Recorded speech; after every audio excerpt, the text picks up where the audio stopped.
Temos aí mais uma bomba da Polícia Federal. Olha, tá batendo desespero forte no bolsonarismo. É por isso que eles estão fazendo aí os movimentos no Congresso Nacional e soltando pautas bomba contra o Lula. Igualzinho 10 anos atrás, em 2015, o Eduardo Cunha, com apoio da Globo, soltava pautas bomba contra a Dilma. Aquilo criou todo o clima e criou as condições para que hoje o Congresso Nacional roubasse o orçamento da União e o Congresso tivesse muito mais poder do que o presidente da República, coisa que foi acontecendo graças àquelas pautas bomba, por culpa daquilo. Agora o Congresso também está aí aumentando a conta de luz, aumentaram o fundo partidário para 1 bilhão e 300 milhões por ano, ao mesmo tempo em que falam que o Lula tem que cortar gasto em saúde, educação, moradia, etc. Veja só como é. Por que o desespero? Porque o Bolsonaro já foi avisado aí por seus advogados que já jogaram a toalha no caso do golpe, ele será preso. Só que a coisa vai piorando, porque o Bolsonaro também foi indiciado no caso da BIM Paralela por outros crimes, diferentes do crime de golpe de Estado. E o relatório final da Polícia Federal, foi divulgado ontem pelo Alexandre de Moraes, não teve muito destaque da imprensa, porém tem bombas atômicas. Primeiro, ficamos sabendo aí que Bolsonaro mandou espionar mais de 130 bispos da Igreja Católica, né? Aquele mesmo governo que diz ser cristão, cidadão de bem, patriota, estava perseguindo bispos da Igreja Católica, que são cristãos também. Que coisa. O único governo aí na história do Brasil, não sei se na história, mas aí nas últimas décadas, a perseguir cristãos, a perseguir membros da Igreja Católica. Olha só, o governo democrático fazendo isso. Que coisa, né?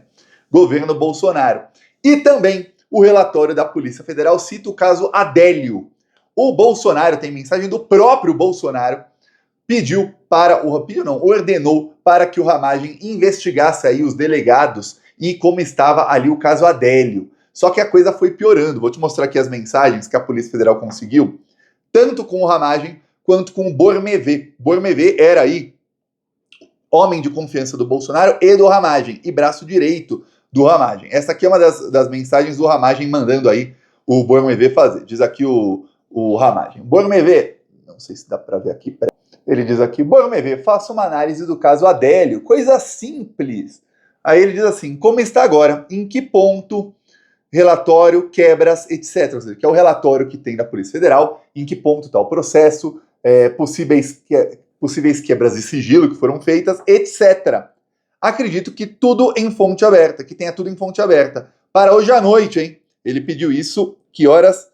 Ele pediu às 11h10 da manhã. Aí ele, preciso saber a condição dele no sistema prisional, onde está, quanto tempo, etc.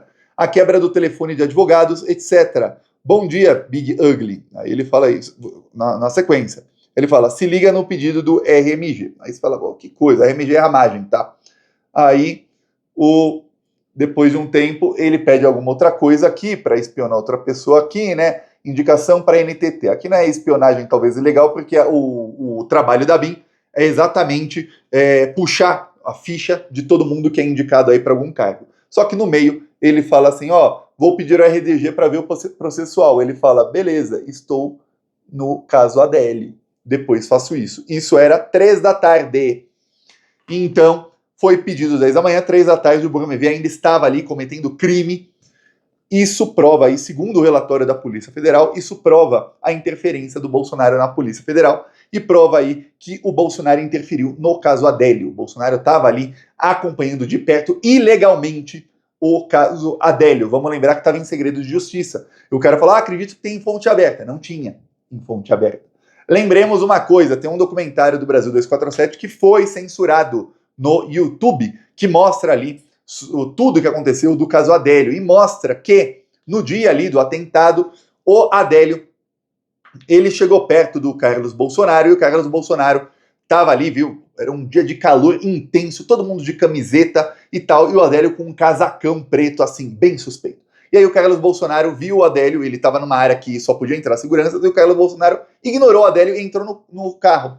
Carlos Bolsonaro também é mostrado no documentário, deu uma entrevista para Leda Nagli, jornalista fascista bolsominion, dizendo que ele viu o Adélio, mas ficou com medo dele e por isso se escondeu no carro.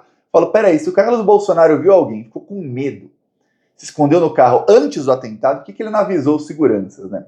Estranho. O mesmo documentário também mostra a movimentação ali dos agentes da Polícia Federal e mostra como os agentes estavam abrindo espaço, chegaram até a conversar com Adélio pouco antes ali do atentado.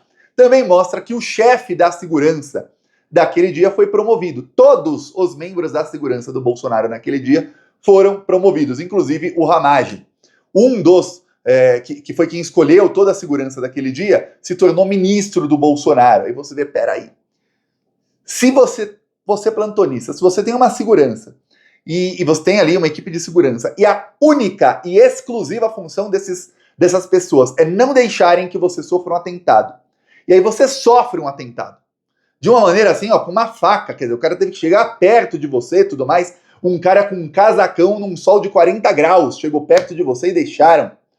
Você ia, opção 1, demitir o chefe da segurança. Opção 2, você ia demitir o chefe da segurança e os policiais que estavam ali que não viram. Talvez quem conversou com quem fez o atentado, né, com a Adélio. Opção 3, demitir todo mundo, bando de incompetentes. Ou, opção 4, promover todos a cargos de confiança e quem os escolheu a ministro, outro a ser chefe da ABIN, que não seria chefe da Polícia Federal, mas o Alexandre não deixou, aí foi para ser chefe da ABIN.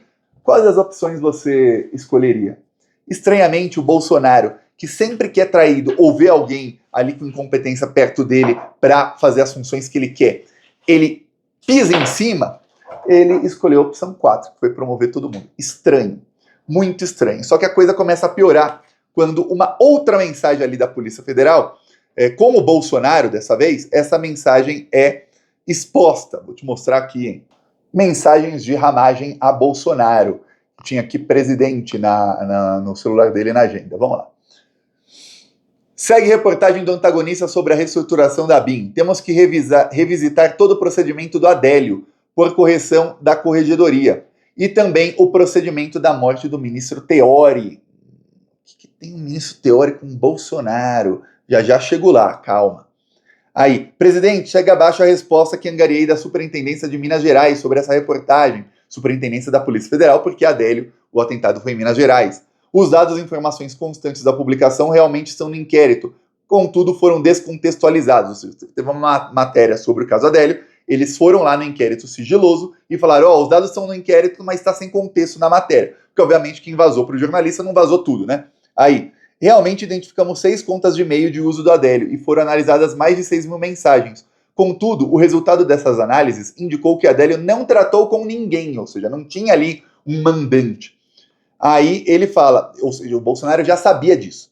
Segundo o relatório da Polícia Federal, apesar de avisado que não tinha mandante no caso Adélio e que as investigações não chegaram onde ele queria, no PT, o Bolsonaro continuou usando o caso Adélio para se colocar como vítima, para depois usar esse vitimismo para tentar dar golpe de Estado. Era um dos muitos argumentos do Bolsonaro para se vitimizar ali, era o caso Adélio, para se colocar como perseguido político. Como perseguido político, perseguido por quem? Por todos.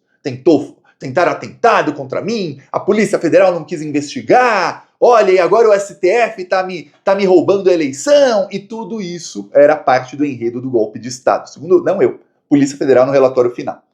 Aí ele diz o seguinte, olha, estão dizendo, portanto, que a reportagem só está criando expectativa, sem evolução. Coloquei na Polícia Federal a linha de que essa investigação tem que ser toda verificada desde o início.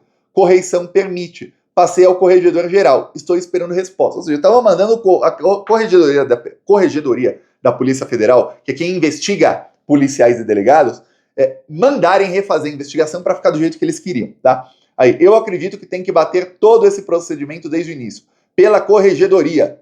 Aí ele diz, hoje parece que haverá reunião de secretários de segurança. Polícia Federal estará presente. Se tiver oportunidade de falar com ele, achar conveniente, pergunte sobre o superintendente de Minas Gerais, São Paulo e Cota.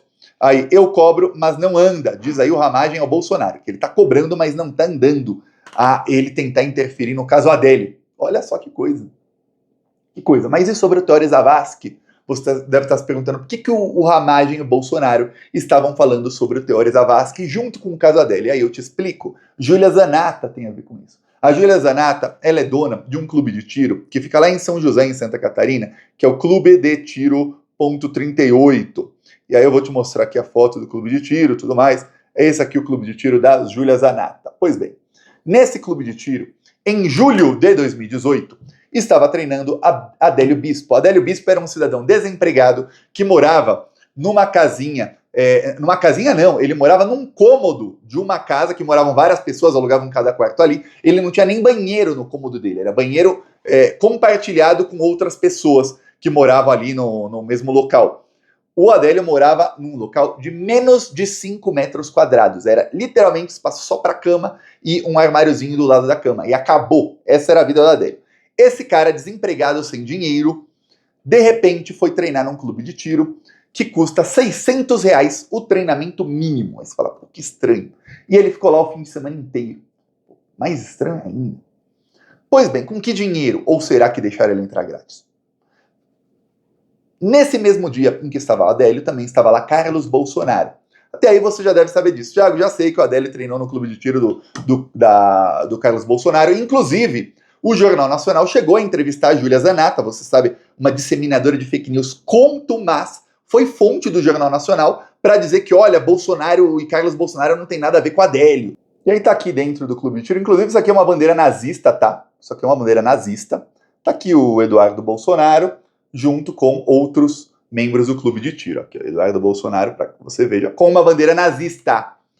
Pois bem, aí, quem também treinou nesse clube de tiro? Vou explicar outro caso.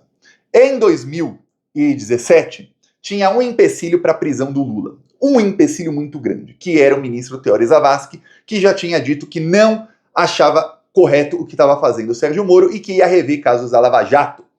Algumas conversas que foram depois tornadas públicas mostraram que os políticos de direita, que a Globo chama de centrão, fizeram lá um conluio para tirar Dilma e falaram, tem que ter um grande acordo nacional com o Supremo e com tudo, tá lembrado disso? Até com militares, etc, para tirar Dilma para acabar com a Lava Jato. Porém, eles diziam o seguinte, olha, com o Teori ali não dá. Que o Teori, ele tava indo para cima de quem roubava mesmo e ele não ia mais deixar o Sérgio Moro ir para cima de quem era inocente. Então, delação sem prova, não aceito mais. Pegou os caras aí, ladrões, aí eu aceito. E aí tava ruim, porque o plano era prender o Lula e salvar os corruptos. Teori Zavascki estava num avião, que eu vou mostrar aqui a foto do avião onde ele estava. Esse é o King Air C-90 GT. Esse avião é considerado incaível. Por quê, Thiago? Porque mesmo se um motor falhar, ele tem 2 motores, mesmo nas drogas, se um motor falhar, ele consegue chegar ao seu destino só com um dos motores. Porém, se o segundo motor falhar, esse avião consegue planar por muito tempo. Ou seja, ele é um avião, mas ele também consegue ficar por algum tempo sendo um planador. Então, um avião que mesmo falou, caramba, deu ruim num motor e deu ruim no outro, deu pane total, ele consegue planar e chegar em segurança, dependendo aí da localidade onde esteja. Além disso, o avião, ele caiu com Teori Zavascki, morreu o ministro do STF, e esse avião, ele conta com uma caixa preta. A caixa preta desse avião, ela tem uma potência de segurar impacto de até 480 km por hora, impacto direto. O avião do Teori Zavascki caiu a muito menos do que essa velocidade e caiu na água, não foi impacto direto, foi impacto na fuselagem do avião, depois na caixa preta. Mesmo assim, a caixa preta ficou danificada. O caso Teori Zavascki começou a ser investigado por um delegado da Polícia Federal, que abriu o caso. 2 meses depois do caso ser aberto, esse delegado estava de férias em Florianópolis e aí ele foi assassinado com 18 tiros. Deram 18 tiros no delegado do caso Teori Zavascki. A pessoa que assassinou o delegado é frequentadora, adivinha de onde? Do clube de tiro Ponto 38, pertencente à deputada Júlia Zanatta, frequentada por Eduardo Carlos Bolsonaro e por Adélio Bispo. Você fala, pô, quanta coincidência! Com a morte do Teori, foi possível reorganizar a segunda turma do Supremo Tribunal Federal e colocar o ministro Fachin, que em mensagens da Vaza Jato, ficamos sabendo que o Dallagnol, após a Dilma indicar o Fachin para o STF em 2014, o Dallagnol disse, o Fachin é nosso. Tive uma conversa com o Fachin, o Fachin é nosso. E aí o Fachin entrou ali como relator da Lava Jato e a partir daí se formou maioria para todos os abusos que a Lava Jato fez. e para a prisão do Lula, que era o final do golpe. O golpe não foi na Dilma, o golpe foi na população brasileira. E tinha que tirar a Dilma porque a Dilma era a barreira que ia proteger a população brasileira de toda a desgraça que foi feita no governo Temer e no governo Bolsonaro. Só que o governo Bolsonaro não fez tudo o que prometeu para o mercado financeiro, porque não fez muitas privatizações que tinha prometido. Por isso que a imprensa não apoiou o Bolsonaro em 2022 como fez em 2018. Só que para o golpe dar certo, tinha uma outra barreira na população para proteger a população. E esse escudo se chamava Luiz Inácio Lula da Silva. Com o Lula ganhando, não ia dar para roubarem mais a população. Então tinha que prender o Lula. Prenderam o Lula para ele não ser candidato. E aí tudo isso interligado. E agora a gente sabe pelo relatório da Polícia Federal que o Bolsonaro estava mandando espionar o pessoal do caso Adélio, porque ele queria que o Adélio falasse que foi ordem do PT, e ele estava espionando também sobre o caso Teori. Porém, o relatório não entra ali em mais detalhes sobre o caso Teori. Está citado nessa mensagem, mas o relatório não vai adiante. Não sei por quê. Não faço a mínima ideia. Nunca teve no Brasil, mesmo depois da morte dele, mesmo depois que assumiu o Lula, nunca teve ali de ninguém um real interesse de investigar as circunstâncias da morte de Teori Zavascki. E depois ficamos sabendo que foram feitas no prefixo do avião dele mais de 1.400 buscas dias antes do avião cair. Você fala, pô, quem será que fez essas buscas? Por que teve tanta busca no Google pelo prefixo do avião dele? Dados públicos do Google. Não se sabe, ninguém investigou quem fez as buscas. Brasil. Peço a sua inscrição no canal, seguimos aqui na luta e prepara, viu? A Polícia Federal tá indo pra cima do Bolsonaro com força. É pra prender e ficar muitos anos na jaula. Não vai ter misericórdia do Alexandre de Moraes não, viu? Falou!